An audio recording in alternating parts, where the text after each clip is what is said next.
오늘 야고보서 5장 말씀 통하여서 주의 강림이 가까우니라 라는 제목의 말씀 함께 나누도록 하겠습니다. 우리 좌우 옆에 계신 분들 인사하시죠. 샬롬 반갑습니다. 참 잘 오셨습니다.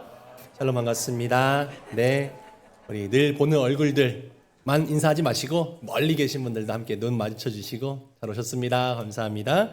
네, 처음 오신 분들도 너무너무 환영하고요. 축복드립니다. 오늘 교회 오셔서 몇 분과 인사 나누셨습니까? 인사하실 때 또 어떻게 인사하셨습니까? 반갑습니다. 안녕하세요. 뭐 이렇게 인사들 합니다. 예전에는 이런 인사도 많이 드렸던 것 같아요. 밤새 평안하셨습니까? 밤새 안녕하셨나요? 네. 실은 우리가 늘 이 인사할 때 안녕을 묻습니다. 평안했는지, 건강했는지, 안전했는지를 묻습니다. 그만큼 이렇게 안전하게 내가 이렇게 건강한 모습을 만나는 것 자체가 은혜인 것이죠. 예전에는 밤새 평안하셨는가 묻는 것은 밤에 많이들 어르신들은 돌아가시기도 하고 실은 그렇지 않습니까? 밤에 지인에게 물리기도 하고 어려움들을 많이 겪었어요. 요즘에는 집도 튼튼하고 집이 안전하니까 그런 어려움이 잘 없지만 예전에는 흉한 것들에게 물리기도 하고요. 또 배고픈 사람들은 밤에 이렇게 기력이 약해서 깨어나지 못하시는 분들도 계시고 그러니까 옛날부터 그런 인사들이 많이 있었던 것 같아요. 그리고 또 식사에 대한 인사도 많습니다. 식사하셨습니까? 진지 잡수셨나요? 라고 인사합니다. 그만큼 먹는 것이 풍족하지 않았던 시절에는 밥 한 끼 잘 먹고 다니는 것만도 참 은혜였던 시절이 있었던 거죠. 그래서 늘 식사를 했는지도 묻습니다. 늘 이렇게 우리 어떤 필요나 우리 상황에 따른 인사말들이 보통 이렇게 생겨나게 됩니다. 구약의 시대의 사람들은 보통 샬롬으로 인사를 했습니다. 하나님의 평화를 빕니다. 이 땅의 평화가 깨어진 시대 가운데 하나님께서 평안을 주시고 은혜를 주시기를 소망하는 마음으로 샬롬을 빌어주면서 인사를 합니다. 그렇다면 이 초기 교회에서 초대교회들에서 성도들은 어떤 인사를 주로 했을까요? 로마의 압제 가운데서 또 그리스도교 교회 공동체가 여러 가지 박해를 받는 속에서 그렇게 신앙생활했던 그 그리스도 교회의 교회인들은 어떤 인사를 주로 했을까요? 목사님 너무 어렵죠. 마라나타 인사를 했습니다. 마라나타 한번 해볼까요? 마라나타. 마라나타의 인사말의 뜻은 무엇일까요? 주 예수여 어서 오시옵소서. 우리 계시록의 말씀에도 보면 나와 있는데요. 주님 어서 오십시오라는 마음을 담아서 예수님 다시 오시겠다고 약속하셨으니 속히 다시 오십시오. 예수님께서 승천하시면서 내가 너희가 본 그 모습 이대로 다시 돌아올 거다 약속해 주셨습니다. 그러면서 그들은 지금 겪고 있는 어려움도 힘든 순간도 주님 다시 오시면 완전히 새로운 세상이 될 거다. 그래서 내가 이 날을 기다리며 고대하며 지금의 어려움도 참고 이겨내고 소망을 가지고 살아갈 수 있는 힘이 되었습니다. 그래서 우리 성도들은 하나님 나라 올 때까지 주님 다시 오신 날까지 마라나타 주 예수여 어서 오시옵소서 마음으로 신앙생활하고 있는 그런 공동체입니다. 그런데 생각해 봅니다. 정말 내가 마라나타를 희망하고 있는가? 주 예수여 어서 오시옵소서 하고 계신가? 하나님 나는 아직은 안 되는 것 같아요. 네, 해야 될 일이 많이 있습니다. 네, 저는 결혼한 지 얼마 안 됐는걸요. 네, 저는 모아놓은 돈을 써야 되거든요. 아직 우리 자녀들이 좀 더 커야 돼요. 주님, 천국이 도래하기를 소망합니다. 그러나 제가 죽은 다음에 제가 평생 천수를 누리며 재밌게 살다가 행복하게 살다가 좋은 거 누리며 살다가 나중에 오시면 좋겠습니다. 라는 마음 혹시 아니십니까? 만약 오늘 주님께서 오신다면 이거 청천벽력 같은 소식 아니겠습니까? 기쁨이신가요? 아니면 절망적인가요? 우리 마음 가운데 정말로 내가 주님 다시 오심을 기대하고 소망하고 있는가 생각해 보았으면 좋겠습니다. 주님 빨리 오시는 건 정말 나에게 복된 소식일까? 아니면 큰일 날 소식일까? 네. 우리가 살아가면서 이 땅에서 누려야 될 소식들, 이 땅 우리가 듣게 될 소식들 중에서 가장 복된 소식은 무엇일까? 하나님께서 하나님의 자녀인 나에게 복 주신다. 복된 소식입니다. 사랑하는 자녀인 나에게 영생을 허락하신다. 저 천국을 허락하신다. 복된 소식입니다. 그런데 그 복된 천국을 지금 당장 가자. 이건 복된 소식일지 잘 모르겠다라는 마음이 든다면 우리가 다시 한번 내 신앙을 점검해 볼 필요가 있습니다. 우리는 주님이 오실 날을 고대하며 바라보는 그리스도인입니다. 오늘 당장 하나님께서 나를 부르신다 해도 나는 천국 갈 소망과 확신이 있는 존재였으면 좋겠고 그 일이 불평과 원망이 아닌 기쁨과 감사가 넘치는 소식이었으면 참 좋겠습니다. 우리가 오늘 기독교 절기상으로 대림절기를 시작하게 됩니다. 보통 대림절, 강림절이라는 표현을 씁니다. 왜냐하면 성탄절로부터 예수님 이 땅에 오신 성탄절을 우리가 12월 25일로 지키고 있지 않습니까? 12월 25일이 진짜인지는 알 수 없습니다. 그날 누가 적어놓지 않았거든요.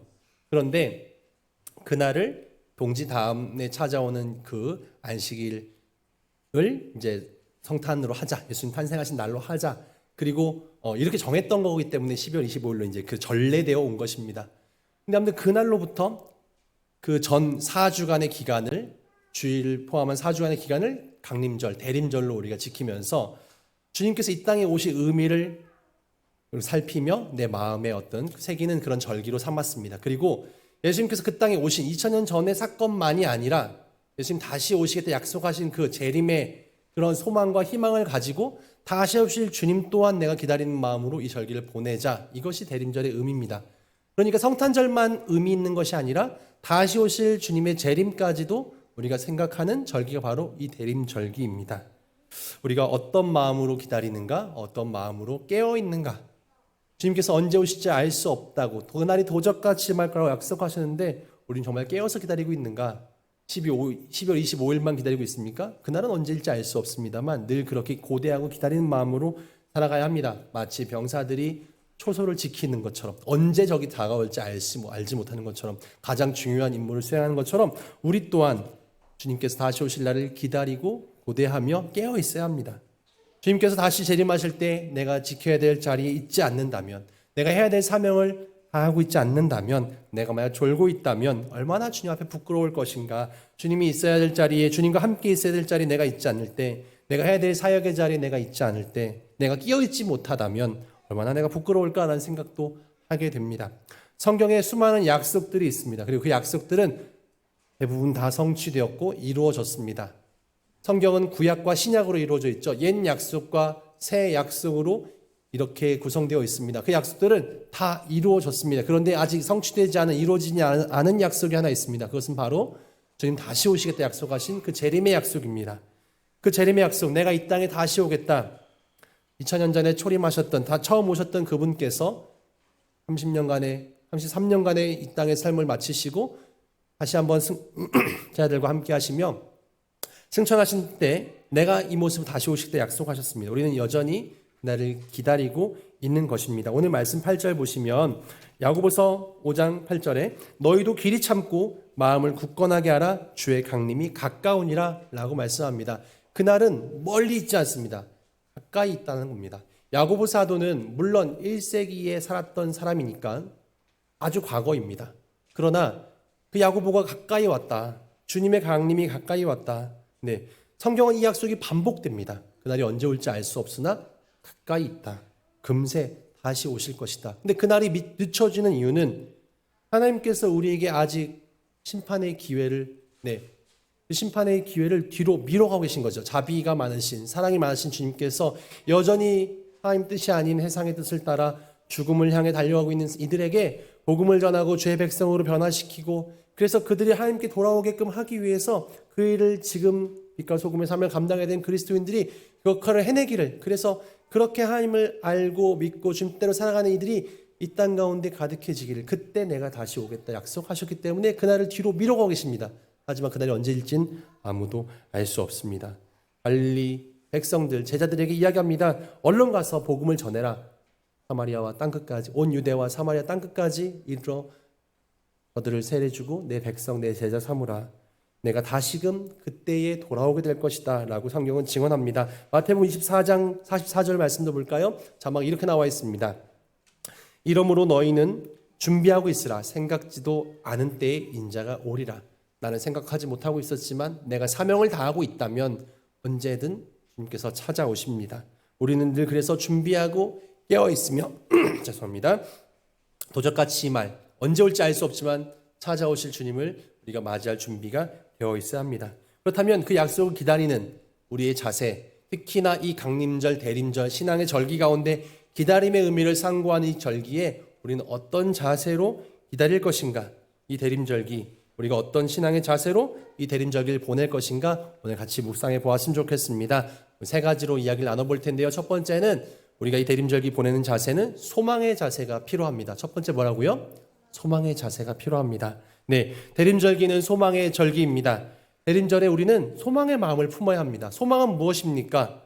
주님께서 우리를 구원하실 거라는 소망, 주님께서 이 땅 가운데 하나님 나라를 이루어 주실 거라는 소망, 주님께서 이 땅 가운데 절망과 사망과 죽음이 아니라 생명과 승리로 바꾸어 주실 거라는 소망이 우리 가운데 있어야 합니다. 그리고 그렇지 않은 이들에게 그 소망을 전해야 합니다.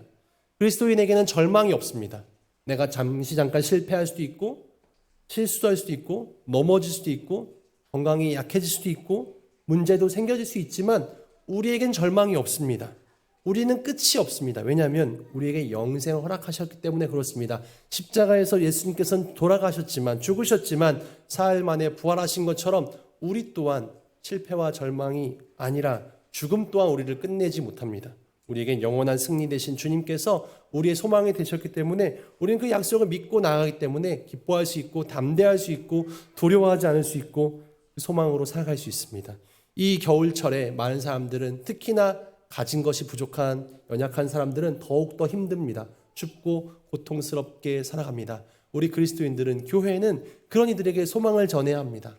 하나님의 사랑이 2000년 전에 이 땅에 인간의 몸을 입고 찾아오셨고 그래서 소망이 없는 이 땅의 백성들에게 고통과 어려움 가운데 살아가고 있는 땅 백성에게 고통과 절망으로 끝나는 것이 아니라 영원한 생명이 있습니다. 그리고 우리 모두가 함께 할 수 있습니다. 함께 손잡아주고 위로할 수 있는 것이죠. 그리고 어려움이 있지만 반드시 결실하게 될 겁니다. 오늘 본문 말씀은 이런 얘기를 합니다. 농부가 씨를 뿌립니다. 파종합니다. 그리고 길이 참습니다. 농부가 땅에서 나는 귀한 열매를 바라고 길이 참습니다라고 설명합니다. 이른 비와 늦은 비를 기다리며 이렇게 파종을 하고 수확을 합니다라고 이야기합니다. 이른 비는 이 파종할 때 이 봄철에 내리는 비를 이야기하고요. 늦은 비는 이 결실하기 직전에 열매가 크기 직전에 내려지는 비들을 늦은 비라고 합니다. 그래서 그 이른 비와 늦은 비 사이에 열심히 해야 될 일들이 있죠. 씨도 뿌리는 노력도 해야 되고 김도 매야 될 것이고 거름도 줘야 될 것이고 또 수확하는 노력까지 해야 합니다. 근데 농부가 씨 뿌리는 게 힘들다고 아니면 여름에 풀 뽑기가 힘들다고 아니면 이 물 대는 게 힘들다고 뭔가를 포기해버린다면 열매를 거둘 수 있겠습니까? 그리고 씨를 뿌리면서 마음속에 올해는 결실이 안 맺을지도 몰라. 난 노력했지만 작년에는 예를 들어서 벼를 심었는데 한 10가마의 수확을 봤는데 올해는 두 가마밖에 못 수확할 거야 라는 마음으로 씨를 뿌리겠습니까? 실은 그렇지 않죠. 올해도 내가 이만큼 씨를 뿌린다면 파종한다면 이만큼의 결실이 있을 거야 라는 소망을 가지고 기대를 가지고 그게 인지상정이죠. 그렇게 될 거를 기대하고 뭔가 씨를 뿌립니다. 우리 또한 인생에서 뭔가 노력하고 뭔가 애를 씁니다. 그러니까 하지만 그것에 기대가 있죠. 내가 이렇게 수고하는 동안 수고하게 되면 하나님께서 이러한 결실을 주실 것이다. 그리고 내가 여기에 기도하고 내가 마음을 모으면 더 놀라운 은혜의 열매를 60배, 30배, 60배, 100배의 결실까지도 맺게 하실 것이다 라는 소망이 있습니다. 농부가 그런 소망이 없으면 씨를 왜 뿌립니까? 내가 그 고생을 왜 합니까? 우리 또한 마찬가지로 우리는 내가 지금 겪고 있는 어려움이 있다 할지라도 반드시 좋은 열매, 좋은 결실이 맺혀질 것을 소망하고 지금 노력하고 있는 것이죠. 우리에게는 주님이 반드시 오신다는, 그래서 우리를 영원한 구원의 그 축복으로 인도하신다는 소망이 있습니다.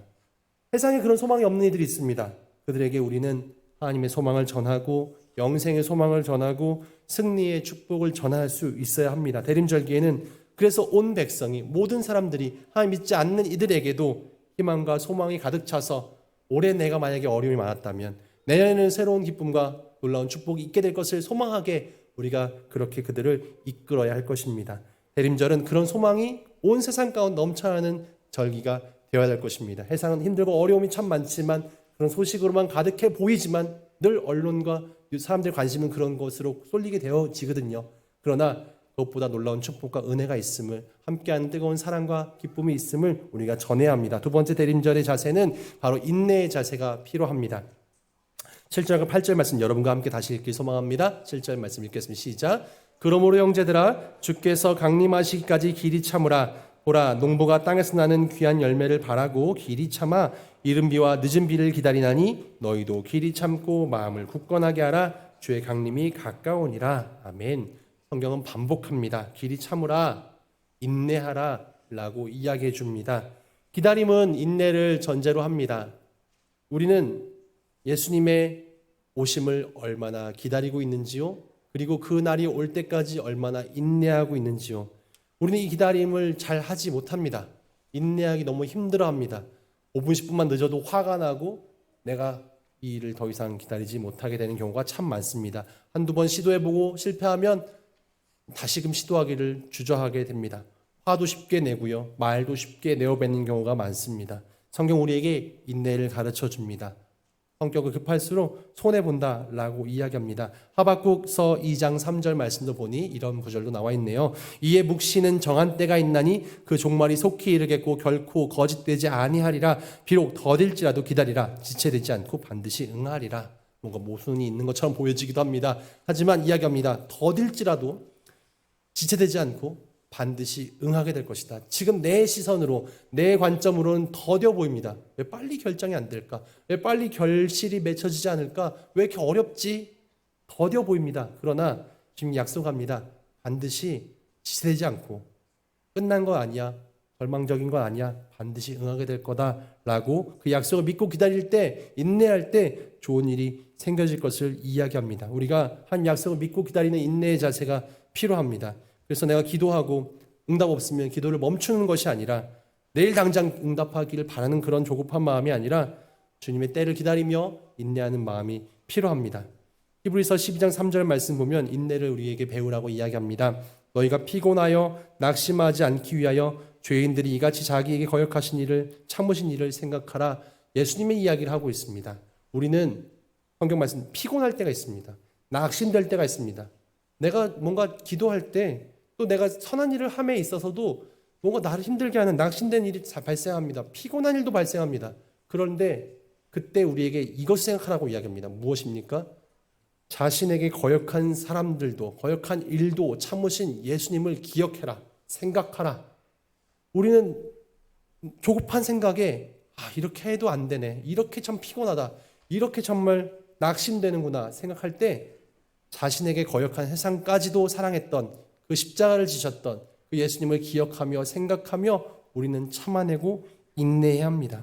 우리는 고통을 참아내며 부활하셨던 그 예수님을 기억하며 생각하며 내가 지금 경험하는 어려움도 이겨내야 합니다. 대림절에 이런 인내를 하나님께서 우리에게 배우기를 원하십니다. 기다림은 지혜를 배우고 인내를 배우는 절기입니다. 오늘 성경은 이야기합니다. 인내한 자가 복되다. 욥의 예를 들고 있습니다. 마지막 절에 욥의 이야기 나옵니다.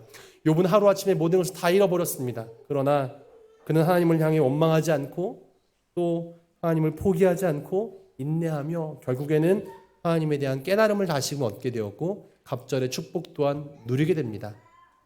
우리가 어떻게 지금 경험하고 있는 어려움을 극복할 것인가, 어떻게 참아낼 것인가, 하나님의 때를 기다리며 또 하나님에 대한 소중함을 기억하며 놀라운게 축복하신 하나님을 바라보며 우리가 나가야 합니다. 이런 생각을 합니다. 기다릴 때 우리는 그 기다림의 대상이 나에게 얼마나 소중한가를 깨닫게 됩니다. 제가 핸드폰을 고등학교 2학년 때 샀습니다. 대충 나이가 좀 나오죠. 그렇게 되면 제가 고등학교 그 핸드폰이 있기 전에는 누군가의 만남을 가지려면 이제 대충 약속을 하고 이제 그곳에 미리 나가 있게 됩니다. 저는 이제 청북도에 살았는데 청주 성안길에 이제 큰 서점이 있습니다. 그러면 저는 늘 그 서점 앞에서 만나자고 약속을 합니다. 그리고 그 서점에 저는 뭐 1시간, 2시간 뭐 할 일이 별로 없으니까 핸드폰이 없으니까 할 게 별로 없습니다. 그래가지고 미리 나갑니다. 그래서 책을 보죠. 책을 보면 좋은 건 만나고자 하는 사람이 늦어도 그 시간이 아깝지가 않은 거죠. 그래서 몇 시에 만나자? 이제 시간이 되면 나가 봅니다. 왔나? 안 왔나? 하고 안 오면 다시 그 앞에 가 책을 읽고 있는 거죠. 그러면 기다릴 수 있습니다. 근데 이제 그냥 밖에서 기다리면 너무 그 시간이 너무 지루하고 힘드니까요. 늘 그렇게 기다립니다. 그런데 내가 기다릴 때 5분, 요즘에는 뭐 1분만 늦어도 바로 문자 전화하죠. 왜 안 와? 늦었니? 뭐 무슨 일 있어? 묻습니다. 근데 예전에는 핸드폰이 없으니까 물을 길이 없죠. 집에서 출발했는지, 오다가 무슨 일이 생겼는지, 알 수가 없는 거죠. 그래서 마냥 기다리게 됩니다. 근데 어떤 사람은 30분만 늦어도 화가 나고 얘는 내 약속을 저버리는구나 라고 포기하고 돌아가는 경우가 있을 것이고, 물론 뒤에 일이 없다는 전제이겠죠. 근데 누군가는 제가 2시간도 기다릴 수 있는 상대가 있는 거죠. 왜? 그 사람이 나에게 소중하면 내가 2시간의 기다림도 견뎌낼 수 있는 그런 관계 사이가 있을 수도 있는 겁니다. 그러면서 기다리는 동안 물론 화가 조금씩 올라오겠죠. 얘는 도대체 왜 연락도 안 하고 연락할 기회가 없죠? 길이 없죠? 왜 안 올까? 왜 늦을까? 그런데 내가 그래도 30분만 기다려도 1시간 기다려도 이 사람과의 어떤 관계가 소중하다면 그냥 크게 뭐 큰 문제가 또 없을 수 있습니다. 그러면서 기다림이 나에게 그 사람의 소중함을 생각할 수 있는 그런 기회가 되기도 합니다. 내가 주님의 주님을 기다리는 마음이 기다리면서 그 주님이 나에게 얼마나 소중한 분인가, 내가 그 주님이 얼마나 소중하고 내가 그 주님이 얼마나 기다리고 인내하고 참아낼 수 있는가, 그분이 나에게 생명 주시고 영생을 주시는 분이라면 내가 지금 겪고 있는 어려움도 힘듦도 해결되지 않는 문제들도 내가 인내하고 견딜 수 있는 그런 그 깊이로 나아갈 수 있다는 생각이 참 듭니다. 그래서 인내는, 이 기다림은 내가 그분에 대한 소중함을 깨우칠 수 있는 좋은 기회가 된다라고 생각이 되어집니다. 마지막 대림절에는 평화의 자세를 배우는 절기여야 합니다. 대림절에는 우리가 싸워서는 안 되는 거죠. 왜냐하면 평화의 절기이기 때문에 그렇습니다. 예수님이 이 땅에 막힌 담을 헐기 위해 오셨습니다.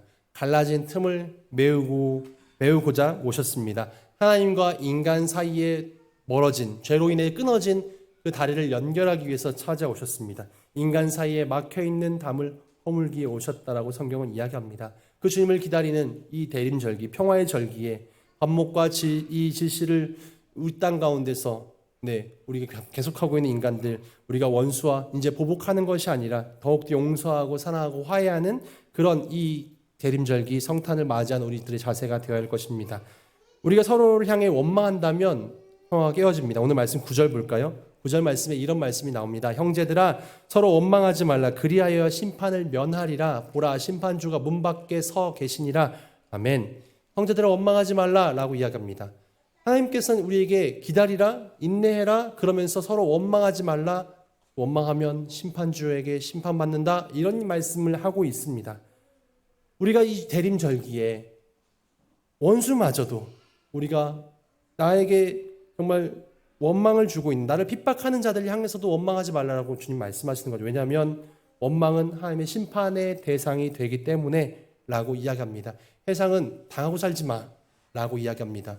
제가 너 힘들게 하면 너도 그렇게 인간 대우 안 해줘도 돼 라고 이야기합니다만, 하나님께서는 우리에게 말씀합니다. 원망은 평화를 깨뜨리고 그 원망은 심판받게 될 것이고 사랑의 관계를 파괴하는 것은 주님의 뜻이 아니다 라고 말씀해 줍니다. 대림절에 우리는 평화를 실천하고 평화를 배워가는 그런 시간이 되었으면 좋겠습니다. 많은 사람들이 이야기합니다. 이 땅에 평화의 왕으로 오신 그 아들 예수의 평화가 온 세상 가운데 가득하기를 소망하고 기도하고 있습니다. 우리가 소망과 인내 그리고 평화를 익히는 이 대림절기, 또 주님이 다시 오심을 늘 기다리면서 우리가 그렇게 이 절기를 보냈으면 좋겠습니다. 서로 용납하고 화해하고 평화를 만들어 가시길 소망합니다. 내가 속한 그 공동체 가운데서, 우리 가정 가운데서부터 우리가 시작했으면 좋겠고요. 우리 부대와 사회 가운데 작은 자들에게, 그 소외된 자들을 향해서 관심 갖고 손을 내밀어 주시기를 소망합니다. 그렇게 주님 생명을 복음을 전하는 가운데 이 대림절에 더욱더 풍성한 은혜가 있기를 소망합니다. 기도하겠습니다.